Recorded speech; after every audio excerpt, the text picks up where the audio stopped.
Старата Битолска чаршија е еден од најзначајните делови на градот, во која се сместени занаетчиски дуќани, продавници за широка потрошувачка, стоковни куќи, како и зелениот пазар за овошје и зеленчук. Во пазарните денови, вторник и петок, како и за време на верските и државните празници, овде врие како во кошница. Илјадници пазарџии и купувачи од Битола и битолските села, но и од Прилепско, Демирхисарско, Ресенско, тука продаваат и купуваат најразлична стока, како и прехранбени производи. Последните неколку години, чаршијата масовно е посетувана и од пазарџии од Егејска Македонија, кои тука купуваат најразлични производи, мотивирани од за нив ниските цени, споредувајќи ги со цените во трговските дуќани кај нашиот јужен сосед и големиот избор на производи. Ни својата долга историја, Битола била позната како значаен трговски центар на овој дел од Балканот. Битолските трговци и занаетчии биле надалеку прочуени. Чаршијата, како еден од најзначајните витални делови на градот, со се она што значело економски живот на овдешниот граѓанин, играла многу значајна улога во неговиот просперитет низ вековите.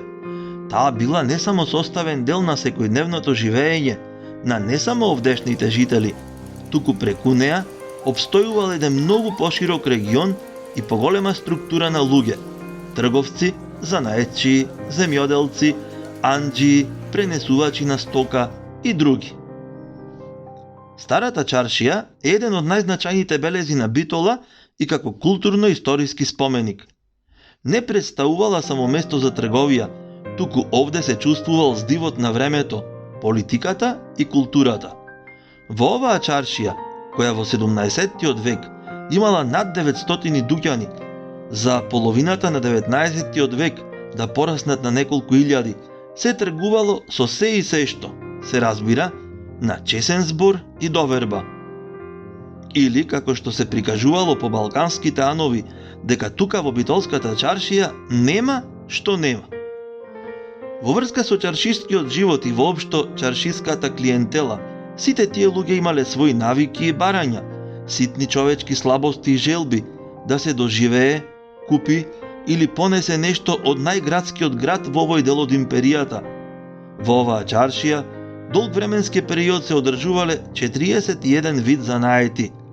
Битолчани биле надалеку познати занаетчии, кујунџии, бакали, касапи, налбати, ковачи, папуџии, сарачи, ткајачи, анџии, барутчии, сапунџии, пушкари, златари, зографи, везачи, свирачи, зидари, фотографи.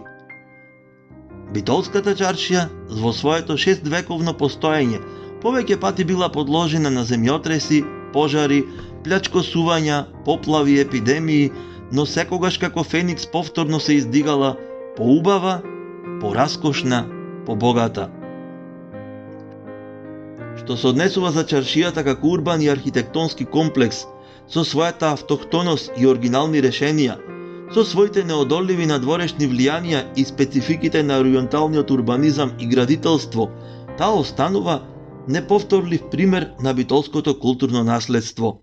Во својот развој, во најголемиот свој процут, особено во текот на 19-тиот век, имала над 2000 дуќани и 30 функционално поделени делови, определени според стоката што се продавала. Во времето на Првата светска војна, на битолската чаршија е зададен најтешкиот удар, по кој никогаш повеќе не се поврати нејзината некогашна слава и економска моќ. Модерниот начин на живеење целосно го измени изгледот на чаршијата, која е со многу помала површина отколку пред половина век, затоа што со изградбата на паркот, како и со новите објекти во централното градско подрачје по Втората светска војна, повеќе од половина од дуќаните се срушени. Денеска, старите занаетчиски дуќани се претворени во бутици, аптеки, бурекчилници, леблебиджилници, фотографски студија, адвокатски канцеларии и сосема е мал бројот на занаетчии кои ги негуваат старите занаети.